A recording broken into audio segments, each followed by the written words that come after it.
ऐका परमेश्वरा गणेशा तुमची कहाणी। निर्मळ मळे, उदकाचे तळे, बेलाचा वृक्ष, सुवर्णाची कमळे, विनायकाची देवळे रावळे। मनाचा गणेश मनी वसावा, हा वसा कधी घ्यावा? श्रावण्या चौथी घ्यावा, भाद्रपद चौथी संपूर्ण करावा। संपूर्णाला काय करावं? पशापायलीचं पीठ कांडावं, 18 लाडू करावे, 6 देवाला द्यावे, 6 ब्राह्मणाला द्यावे, 6चं सहकुटुंबी भोजन करावं।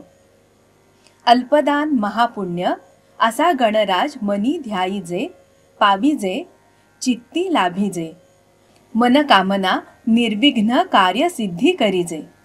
ही 60 उत्तराची कहाणी 5 उत्तरी सुफळ संपूर्ण। शुभम भवतु। कहाणी नागपंचमीची।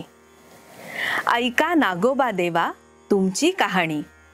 8 पाट नगर होतं, तिथं एक राजा होता। या राजाला 5 सुना होत्या। चातुर्मासातील श्रावणात नागपंचमीचा दिवस होता। या दिवशी काय झालं? या सुनांपैकी कोणी आजोळी, कोणी माहेरी अशा गेल्या। त्यातली धाकटी सून होती, तिचं माहेरचं असं कोणीच नव्हतं। तेव्हा ती जरा खिन्न झाली। मनात माझा सखा नागोबा देव आहे असं समजून नागोबा देव मला माहेराहून नक्की न्यायला येईल असं म्हणू लागली। इतक्यात काय झालं, शेष भगवानांना तिची खूप करुणा आली।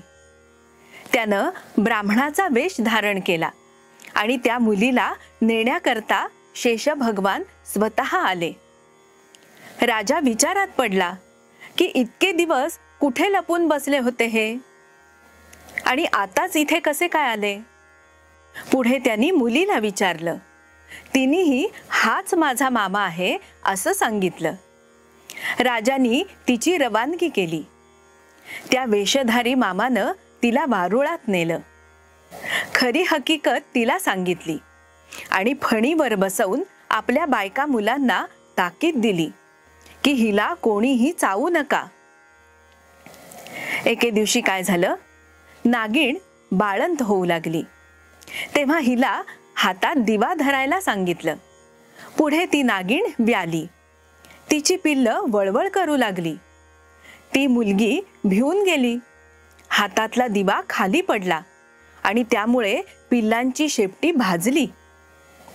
त्यामुळे नागिण भयंकर चिडली। तिला खूप राग आला।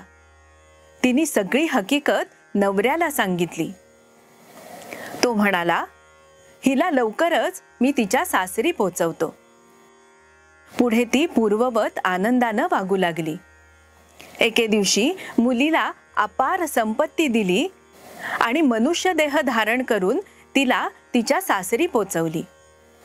नागाची मुलं इकडे हळूहळू मोठी व्हायला लागली। त्यांनी आपल्या आईपाशी चौकशी केली की आमची शेपटी कशामुळे तुटली। तिने मुलीची ही सगळी हकीकत सांगितली। त्यांना फार राग आला। ह्या मुलीचा आपण सूड घ्यायला पाहिजे असा त्यांनी विचार केला। तो दिवस नागपंचमीचा होता।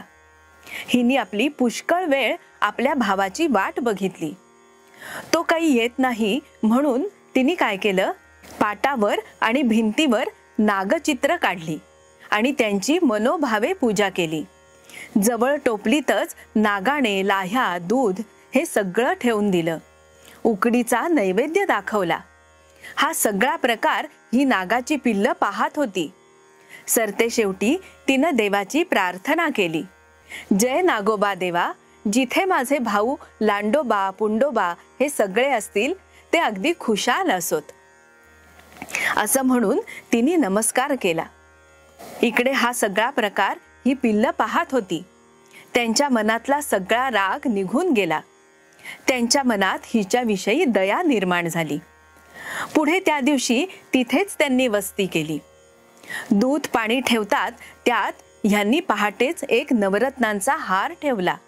दुसऱ्या दिवशी उठून हिने बघितलं तर काय आश्चर्य, टोपलीमध्ये एक सुंदर नवरत्नांचा हार होता। तिने तो हार गळ्यात घातला। तिला अतिशय आनंद झाला. तर जसा नागोबा तिला प्रसन्न झाला तसाच तुम्हा आम्हा होवो, ही 60 उत्तराची कहाणी 5 उत्तरी सुफळ संपूर्ण. शुभम भवतु.